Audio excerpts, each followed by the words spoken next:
গুরুতেই তো বিশ্বাস করলো, বিশ্বাসটা কিসের উপরে? গুরুতে তোমাকে বিশ্বাস করতে হবে।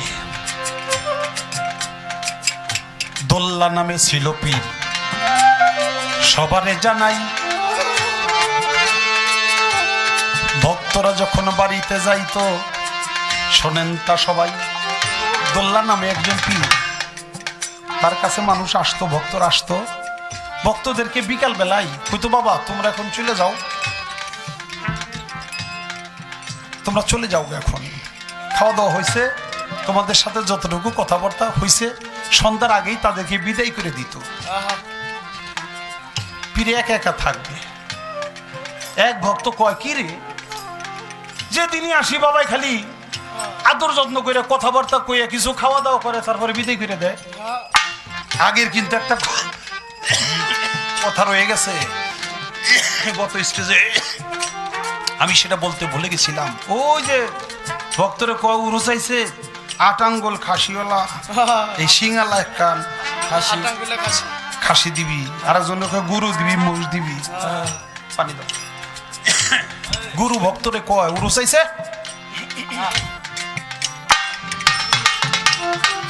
ছোট আহা ভক্তরে পীরকে ভালোবাসতে হবে কিভাবে? সাহাবারা উম্মতেরা দয়াল নবীকে যেই রূপ এরকম করে ভালোবাসতো, এই বেলায়েতের জামানায় যার যার পীর মুর্শিদকে নবী রাসূলের ন্যায় ভালোবাসতে হবে। সবাই বলি সুবহানাল্লাহ। এর চেয়ে কম ভালোবাসলে আপনি ভক্ত, প্রকৃত ভক্ত হতে পারবেন না।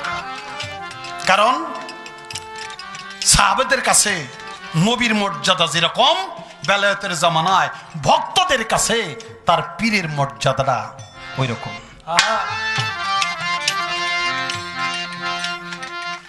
পীর খোদা নেহি মাগার খোদা সে জুদা নেহি। বাবা নবী বলছিল, তোমরা আমাকে কেমন ভালোবাসো? সাহাবারা জবাব দিছিল, ইয়া রাসূলুল্লাহ, আমরা আমাদের ধন সম্পদ, দুনিয়াতে জায়গা জমি যা আছে এদের চেয়ে বেশি ভালোবাসি। নবী বলছিল, তোমরা ইমানে কামেল হতে পারো নাই।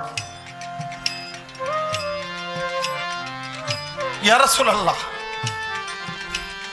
আমাদের ভুল হয়ে গেছে, আমরা আপনাকে জায়গা জমি ধন সম্পদ এবং আমাদের ছেলে মেয়ে এবং আমাদের স্ত্রীদের চাইতেও আপনাকে বেশি ভালোবাসি। নবী বলল, আফসোস, এখনো তোমরা ইমানে কামেল হতে পারলে না। সাহাবারা চিন্তা করলো, কেন তাহলে রইল কি? এত কিছু দিয়ে ভালোবাসি, তারপর আমরা ইমানে কামেল হইতে পারলাম না।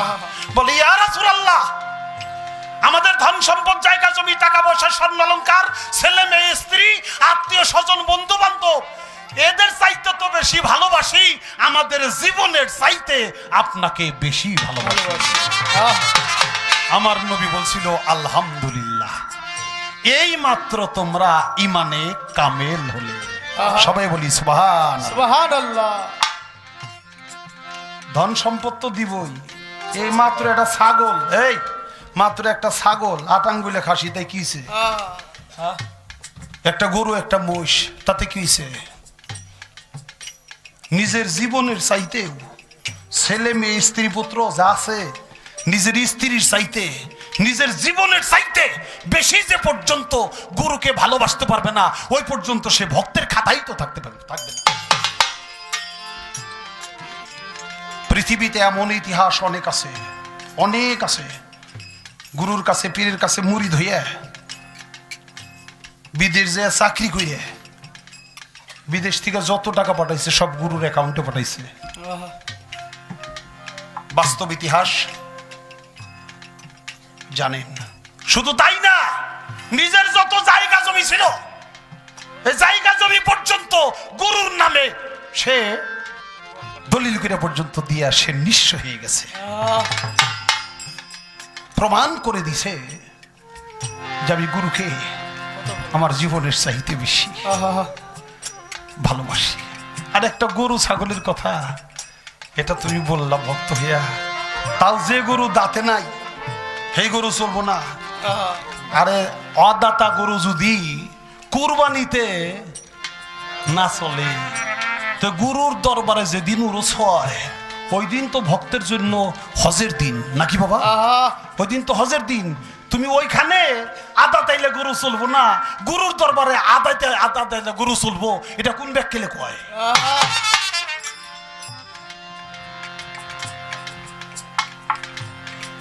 সবকিছু দিয়া নবীকে ভালোবাসতে হবে, সবকিছু দিয়া গুরুকেও ভালোবাসতে হবে। আমি মাফ চাই, ওই যে একটা কথা বললাম কোন ব্যাখ্যালে কয়, এটা কিন্তু হঠাৎ করে একটা জৌলুস হয়ে গেছে, কথাটা বেদবিপূর্ণ, এই কথাটা বলা উচিত না, হঠাৎ বাইরে গেছে, তার জন্য আপনাদের কাছে ক্ষমা চাই।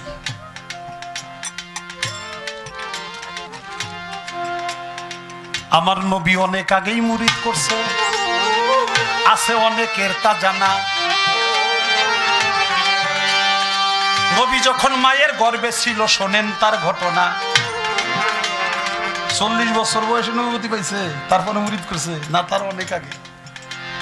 আমার নবী মায়ের গর্ভে, আবু জেহেল সে যখন জানতে পারছে, কথা খারাপ লাগতেছে আপনার কাছে?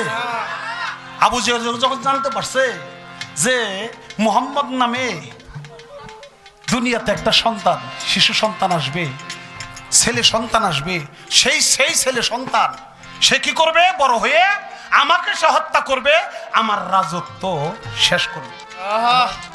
তখন হলো মানুষের গর্ভগুলি চেক করে, মানে মেয়েদের, মায়েদের গর্ভগুলি অন্য অন্য মেয়েদেরকে দিয়া চেক করে কোন গর্ভে বাচ্চা আছে। বাচ্চা হইব, তারপরে বড় হইব, তারপরে না মানে মারবো, যার পেটে বাচ্চা আইছে ওই বাচ্চা বিটিবে মাইরি ফেলাম।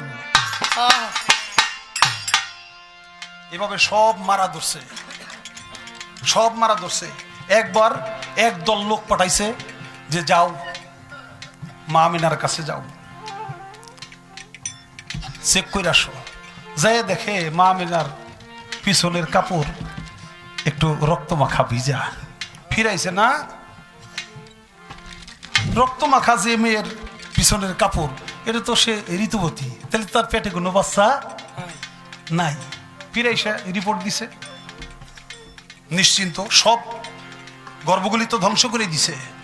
যাই আবার গণক ঠাকুরের কাছে গেছে, গণক ঠাকুর বলে যে না, তোমারে যে হত্যা করবে সে এখনো মায়ের গর্ভেই আছে। আবার লোক পাঠাইছে, এখন দলে দলে লোক পাঠাইয়া কি করব, গোপনে গোপনে জানতে হবে। এ সময় আবু জেহেলের এক চাচাতো বোন তারে পাঠাইছে, তার নাম হলো চন্দ্রশোকা।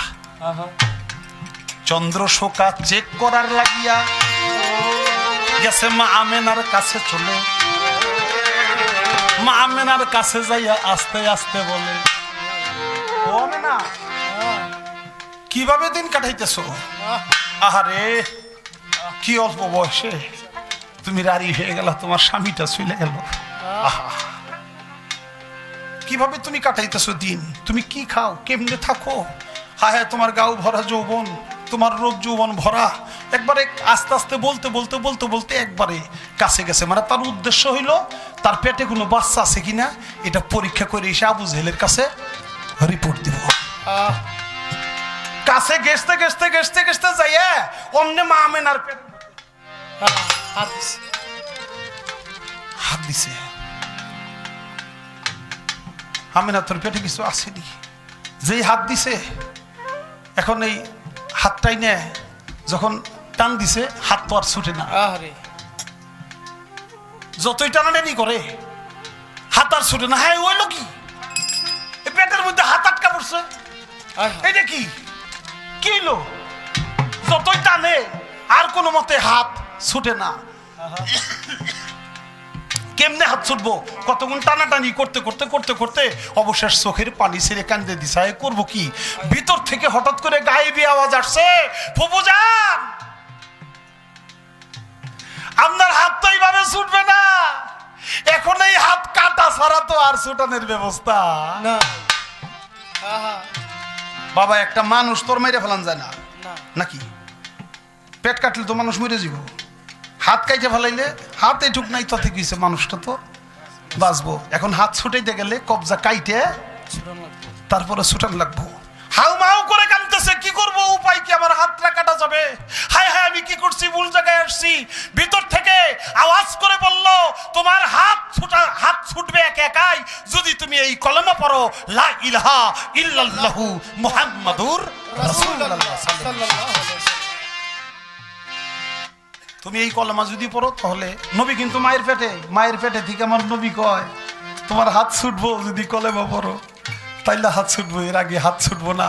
শেষে আমার নবী পাঠ করে লা ইলাহা ইল্লাল্লাহ মুহাম্মাদুর রাসূলুল্লাহ, তারে পাঠ করে শোনায়। আর ওই চন্দ্রশোকা সেও নবীর সাথে সাথে হাত ছুটানোর জন্য পাঠ করে লা ইলাহা ইল্লাল্লাহ মুহাম্মাদুর রাসূলুল্লাহ। হাত ছুটে গেছে, এই তো হাত যেই ছুটে গেছে আর দূর। হাই হাই রে, হাই হাই হাই হাই, কি ধরা পড়ছিলাম, জীবন সারা হয়ে গেছিল। কে কইছে আমিনার পেটে পোলাপান আছে, এ দি দেও ভূতের পেটের মধ্যে কোনো মানুষজন নাই, চলে গেছে। সেই দিনও নবী কলেমা পাঠ করেছিল মায়ের গর্ভে থেকে, তাই নবী আরো শিশুকালেও পড়েছে, আরো অনেক ইতিহাস আছে, আমি তা বলার দরকার নাই। দোল্লা নামে পিসাব ভক্তদের বিদায় করে দিল, এক ভক্ত লুকি লুকি সুপি সুপি রইল। এক ভক্ত কয় না, প্রত্যেক দিন যাই, আজকে যাবো না, আমাকে খেদাই দিয়ে পিসাব করে কি দেব। চাই দেখে ছয় সন্ধ্যা যখন ঘরে অন্ধকার যখন নেই মারছে, তখন পিসাব বাড়ি থেকে বাইরিছে। এখন ওই দুল্লা পিসাবের ভক্ত, হ্যাঁ ওই পীরের পিছে পিছে গেছে, যে দেখে নদীর পারে দাঁড়াইছে,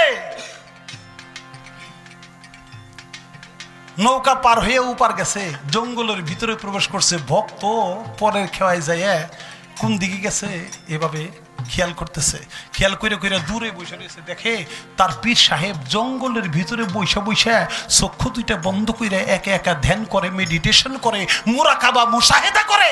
সেখানে আর কেউ নাই, একমাত্র পীর সাহেব, যে জঙ্গলে যাইতে অনেক ভয়।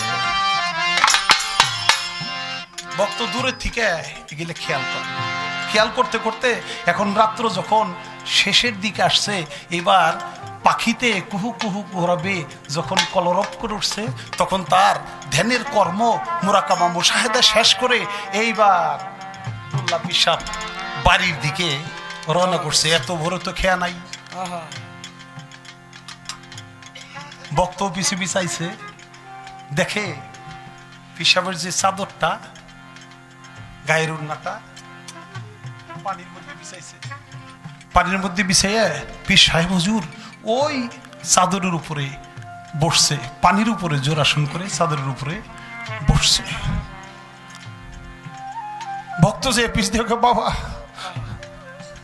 সারাটা রাত কষ্ট করছি, আপনি কি করবেন তার জন্য চালাকি করে আমি আপনার কর্মগুলো সাধনাগুলো দেখতে চাইছি, এই জন্য এইভাবে রাত্রটা আমার পার হয়ে গেছে। আমার তো কোনো সাধনা হয় নাই, আপনি আল্লাহর ইবাদত করছেন, আমি শুধু আপনারই দেখছি। এখন আপনি জান আমি যাবো কেমনে?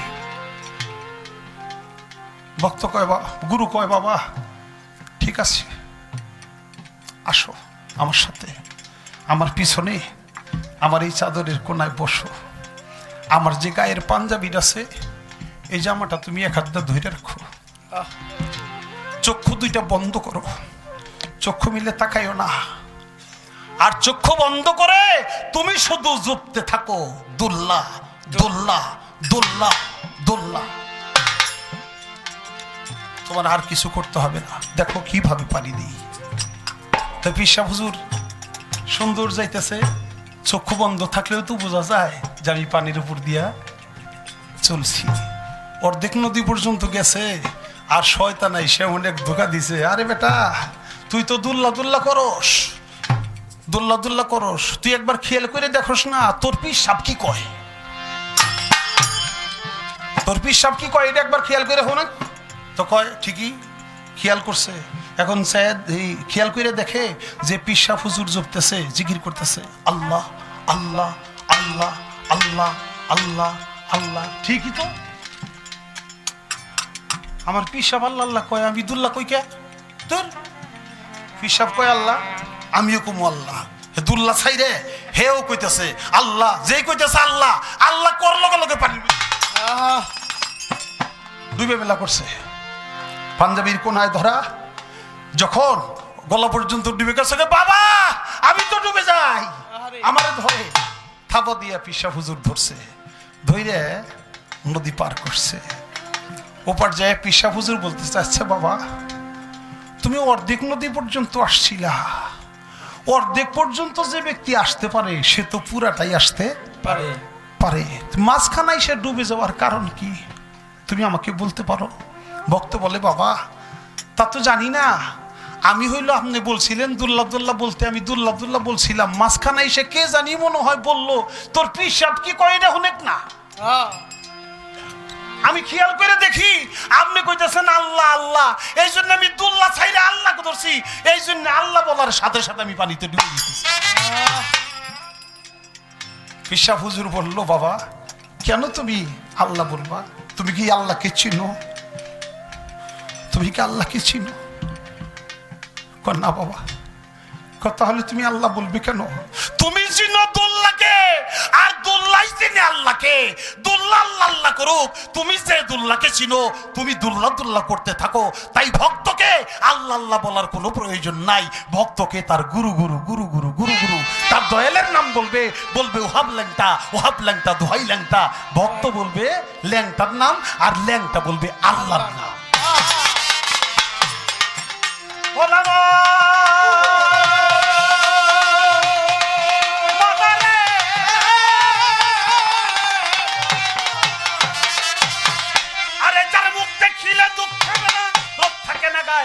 কথা শুনলে দুনিয়ার কথা ভুলে পড়িয়া যায়।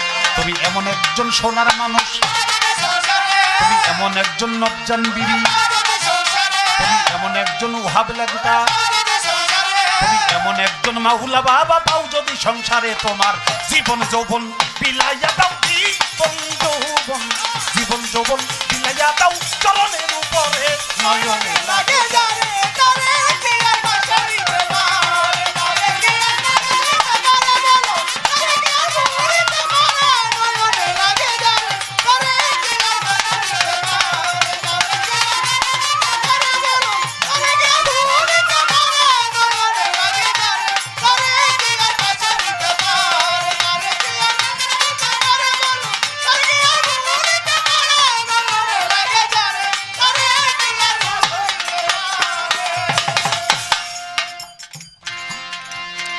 পর্যন্ত কথা তার। এইবার আর এক কথা চায়, নজরুলের 9টা বাতন আপনার হইয়া যায়, ওরজের 9 বাতন কি আমারে জানাও, জানা থাকলে সেই কথাটা আমার কাছে কও। অহদাত ওহাদাত ওহেদা নিয়াত হয়, আলমে মিসাল আর একটারে কয়, আলমে আরোয়া সবারে দেই কইয়া, আলমে সুক্ত বলে আর একটা যাই হইয়া, আলমে আহসান আর একটারে কয়, আলমে হায়ান বাবা 8টা হইয়া যায়, আলমে ইনসান গেল 9টা হইয়া। এই তো হইল উরজের 9 বতন আমি দিলাম কইয়া। আর এক কথাই আমার কাছে জিজ্ঞাসা করে বাবা, আর এক কথাই আমার কাছে জিজ্ঞাসা করে, নয়নে লাগে যারে করে কি আর বাসরিতে পার, করে কি আর বাসরিতে পারে বলো, করে কি আর বাসরিতে পারে, নয়নে লাগে যারে করে কি আর বাসরিতে পারে। তাদের গায়ে চাঁদ লেগেছে, আমরা ভেবে করব কি? কয় অনেক বয়তি অনেক রকমের জবাব দিছে, আপনার কাছে শুনি। ভাই আমার জবাবটা আমি কি দেব? লালন শাহ নিজে এটার প্রশ্নবোধক গান লিখছে, উনি নিজে এটার জবাব গান লিখছে, এটা কইলেই তো হয়ে যায়। এটা আমার ব্যক্তিগত জবাব, আমার দেওয়ার কি প্রয়োজন? মহাজন কি মনে করে গান লিখছে এটা মহাজন জানে। মহাজন বলেছে, সৃষ্টি তত্ত্ব দাফর লীলা আমি জানতে পাই, চাঁদ থেকে হয় চাঁদের জন্ম, চাঁদেতে হয় চাঁদময়। সৃষ্টি তত্ত্ব দাফর লীলা আমি জানতে পাই, চাঁদ থেকে হয় চাঁদের জন্ম, চাঁদেতে হয় চাঁদময়। জল থেকে হয় মাটির সৃষ্টি, জাল দিলে জল হয় গো মাটি।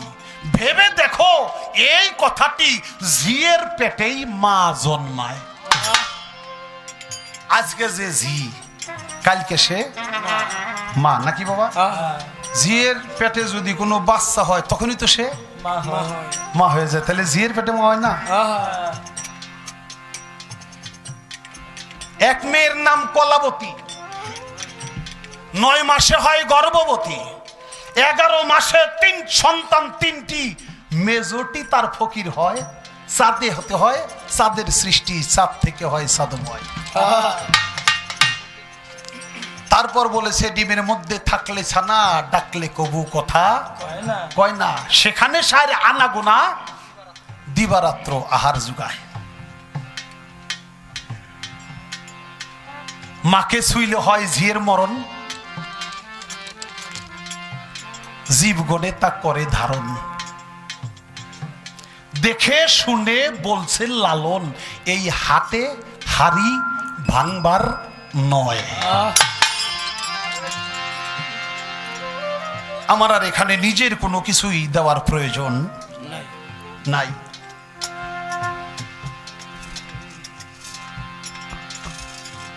শেখ ফরিদ 3-6-3-12 বছর বনেতে সাধনা করিল, কাগজ দিয়া নৌকা বানাইয়া সাগর পাড়ি দিল। তারপরে গেল কুতুবউদ্দিন বখতিয়ার কাকির কাছে। কুতুবউদ্দিন বখতিয়ার কাকি তারে মুরিদ করিয়া কয় কুদাল্ল, বলি কলন্দর তো মুরিদ করতে পারলো না, কয় যাও। বলি কলন্দর কয় আমার পক্ষে সম্ভব না তোমার মুরিদ করা, কারণ তুমি আমার চেয়ে আরো বড় মাপের কেরামতি দেখাইছো যা আমি পারি নাই। কথা হলে আমি কি বেমুরিদা থাকবো? কয় না, তোমারে মুরিদ করার যোগ্যতা আছে। কে? হযরত খাজা মঈনুদ্দিন চিশতির প্রধান খলিফা, যার নাম হযরত কুতুবউদ্দিন বখতিয়ার কাকি রহমাতুল্লাহ। তার কাছে যাও। তার কাছে গেছে, যাওয়ার পরে তারে মুরিদ করছে। মুরিদ কে শেখ ফরিদ হুকুম দিল যে একটা কোদাল লাও। কোদাল নিছে, কয় কি করবো? মানে খুদো, কবর খুদো। কবর খুঁজছে, কবরে নামো। কইছে শোয়াই তুইছে, আসলে শোয়ানো না, এটা হলো তাকে মুরাকাবা করার জন্য বসাই দিছে। মুরাকাবার যে কৌশল কায়দা, সেই কায়দায় তাকে ধ্যানে বসাইছে। সে ধ্যানে মগ্ন। এবার উপর দিয়ে মাটি দিছে, নিঃশ্বাসটা যেন নিতে পারে, ছাড়তে পারে, তার জন্য একটু সুরঙ্গ করে রাখছে। এইভাবে 4 বছর থেকে 8 বছর পর্যন্ত সেখানে রইল। কই এত বড় সাধন যে করলো, নৌকা বানায় কাগজ দিয়া, তারপরে সে সাগর পাড়ি দিল। হেরে আবার কবরের মধ্যে শোয়াই থন লাগবে, কারণটা কি? বাবা, এর দুইটা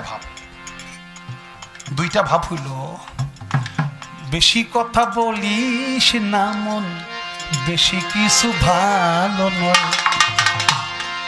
জালালউদ্দিন খাঁ বলছে, বেশির কাছে কম না থাকলে সেই বেশির কি মূল্য নয়। এত বেশি কিছু ভালো না। 9 লাখ বছর আরাধনায় মুক্রমে বেশ তো পায়, আবার লানতের তো তারি গলায়। এই কথা শুনে লাগে অনেক ইবাদত বন্দেগী করছে মুকরম, তার মতো পৃথিবীতে আর কেউ করতে পারে নাই। কেবল একটা হুকুম অমান্য করছে যে আমার খলিফার পায়, আদমের পায় মাথা নত করো। একটা হুকুম সে না কইরে, অমান্য কইরে, তারপরে তার গলায় লানতের তক পড়ছে। সে শয়তান হয়ে গেছে, তার জায়গা হয়েছে ফি নারে খালিদিনা জাহান্নাম। ওই যে অনেক ইবাদত করছে, আর আমি এত ইবাদত করছি, আমি মাটির আদম রে, এর পায় মাথা নত করো। শেখ ফরিদ অনেক ইবাদত বন্দেগী করছে, তার ভিতরে যেন আর কোনদিন ও ইবাদতের কোনো অহংকার প্রবেশ না করে। তার জন্য তারে আবার নতুন করে এই ইবাদতের স্তরে নিয়েছে। গেছে সাথে সাথে 8 বছর। 8 বছর যাওয়ার পরেও ঘটনা আছে। কইতেছি আপনার কাছে তো খারাপ লাগতেছে না, আমি কি করব? খারাপ লাগতেছে না? আলহামদুলিল্লাহ। আমার খাজা বাবা কুতুবউদ্দিন বখতিয়ার কাকির দরবারে যায় চলিয়া। খাজা বাবা কিন্তু কুতুবউদ্দিন বখতিয়ার কাকির পীর। হে দৌড়ে 8 বছর পরে কুতুবউদ্দিন বখতিয়ার কাকির দরবারে গেছে, যে এখানে কবর দিয়া কবরের ভিতরে শেখ ফরিদের রাখছাস কেন? বাবা কি করবো, ওঠা ওঠা, আর ওর কোনো আবাদত বন্দিগির প্রয়োজন নাই, ওর আবাদত শেষ, পূর্ণ হয়ে গেছে আবাদত, ওরে তোলো। কবরের মাটি সরাইয়া ডান হাত ধরছে কুতুবউদ্দিন বখতিয়ার কাকি, ডান হাত ধরছে আমার হযরত খাজা মঈনুদ্দিন চিশতি, আর বাম হাত ধরছে কুতুবউদ্দিন বখতিয়ার কাকি। তোমরা কাবায় বসে রইছে, 2 হাত ধরে দুইজনে টাইনা উঠায় কবরের উপর উঠাইছে, কিন্তু শেখ ফরিদ চোখ খুলে না। শেখ ফরিদ তখনও ধ্যানেই। আরে আমাকে যদি একটু পারা লাগে, একটু শব্দ হয়, এত শব্দ এত কোলাহলার মধ্যে নামাজ পড়া যায়, জিকির করা যায়, এই শব্দগুলি আমরা কই না। আহা, শেখ ফরিদের কবর থেকে দুইজনে টাইনা উপর উঠাইছে, তারপরও শেখ ফরিদ ধ্যানেই আছে, চক্ষু দুইটাই খুলে না। সবাই বলি সুবহানাল্লাহ। এইবার খাজা বাবা শেখ ফরিদকে হুকুম করছে, হে শেখ ফরিদ, তুমি চক্ষু খোলো, চক্ষু মিলে তাকাও, তোমার আবাদতের স্তর শেষ হয়ে গেছে, আর কোন আবাদতের তোমার প্রয়োজন নাই, চক্ষু খুলো, চক্ষু খুলো। এই মাত্র সে চক্ষু খুলল, চক্ষু খুইলেই তার পীর মুর্শিদের নুরানি চেহারা মুবারক সে সর্বপ্রথম দর্শন করলো 8 বছর পরে। এইবার কুতুবউদ্দিন বখতিয়ার কাকি হুকুম করছে, শেখ ফরিদ চেয়ে দেখো কে আসছে, আমার মুর্শিদ কেবলা খাজা বাবা আসছে, তুমি তার পায় এই মুহূর্তে তাজিমি সেজদা করো, ভক্তি করো। শব্দ শুনে চক্ষু মেলা তাকাইয়া শেখ ফরিদ সর্বপ্রথম তার পীরের হুকুমটাই অমান্য করেছে, খাজা বাবার পায় সেজদা না করে কুতুবউদ্দিন বখতিয়ার কাকির পায় সর্বপ্রথম সেজদা করেছে, ভক্তি করেছে। সবাই বলি সুবহানাল্লাহ। কুতুবউদ্দিন বখতিয়ার কাকি বলল, তুমি আমার হুকুমটাই অমান্য করলা, প্রথম হুকুম, তুমি তো মস্ত বড় বেয়াদবি করলা। আমার মুর্শিদ কেবলা আমার সামনে থাকতে তুমি তার পায়ে সেজদা না করে, ভক্তি না করে তুমি আমাকে ভক্তি করলা। পরে খাজা বাবার পায়েও ভক্তি করছে। খাজা বাবা বলল, কুতুবউদ্দিন তুমি চুপ হয়ে যাও, শেখ ফরিদ যা করছে এইটাই ঠিক করছে, কারণ যার যার পীর মুর্শিদ ভক্তের কাছে সেই হলো সর্বোচ্চ, এর ঊর্ধ্বে আর কেউ নাই। মুর্শিদের দরবার ভক্তের কাবাঘর, জান্নাতের হাওয়া সেথা বয়ে যায়, বিশ্বাস আর ভক্তি থাকলেই পায় মুক্তি, কে জানে কার ভাগ্য। এই ঠিক করছে, তুমি তার গুরু, তুমি তার মুর্শিদ, তোমাকে আগে প্রথম ভক্তি করবে, তারপরে সে আমাকে করছে। শেখ ফরিদই ঠিক করছে, আর তুমি যা বলছো তুমিও ভক্তের কাতারে, এই জন্য তুমিও ঠিক বলছো, শেখ ফরিদও ঠিক করছে। এই মুহূর্তে শেখ ফরিদকে তুমি খেলাফতি দিয়ে দাও, খেলাফতি দান করো। সাথে সাথে খাজা বাবার আদেশে কুতুবউদ্দিন বখতিয়ার কাকি সাথে সাথে শেখ ফরিদকে খেলাফতি দিয়ে দিল। সবাই বলি সুবহানাল্লাহ। এই পর্যন্ত কথাই আমার, এই পর্যন্ত কথাই আমি জবাব দিলাম তারে বাবা, এই পর্যন্ত কথা ছিল জবাব দিলাম তারে।